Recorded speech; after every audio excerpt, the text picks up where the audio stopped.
Foreign ministers of the G20 nations are meeting in New Delhi. And India has an uphill task before it. It seeks to get all parties on board in describing Russia's war in Ukraine. This meeting is a very significant one. It comes only days after a gathering of the G20 finance ministers, which, by the way, failed to render a joint statement. Will India achieve defeat this time around? Here's a detailed report.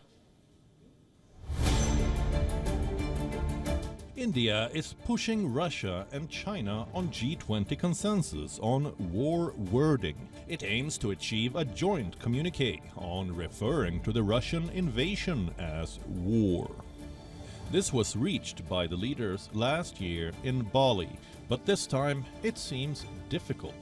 G20 finance ministers and central bank heads met in Bengaluru last month. They failed to reach a consensus. China and Russia were to blame. Most leaders strongly condemned Moscow for its war on Ukraine. Russia and China opposed, including text criticizing the war in Ukraine. This forced India to issue a chair's summary. Instead of a traditional joint communique, will the foreign ministers' meeting be able to secure a joint communique? We'll get into that in a bit. First, let's see what is happening on ground. 40 delegations from both G20 and non-G20 nations are expected to meet at the Rashtrapati Bhavan Cultural Center in India's capital, New Delhi. On the agenda are ways to deal with falling economic growth, increasing inflation, decreased demands for goods and services, as well as increasing prices of food, fuel and fertilizers. But most importantly, it is about the Ukraine war. Russian Foreign Minister Sergei Lavrov and Chinese Foreign Minister Qin Gang are attending the meeting. U.S. Secretary of State Antony Blinken has made it clear that he has no plans to meet either of them during the meeting.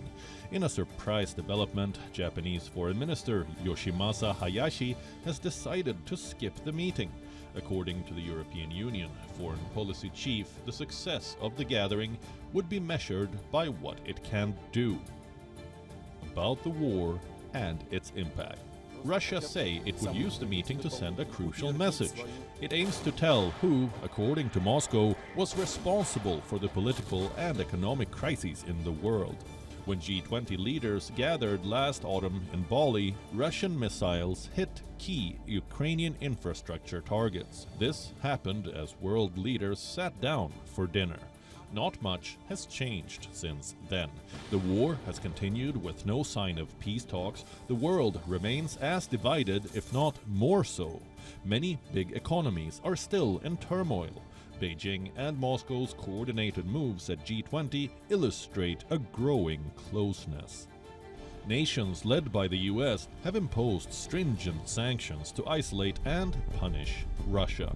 India doesn't want to be dragged into either camp. New Delhi's primary focus is to make the G20 a success, and a joint communique seems to be the key for that. Will there be one? A majority of nations would be willing to sign it. But China and Russia remain big hurdles. WION now available in your country. Download the app now. Get all the updates on the move.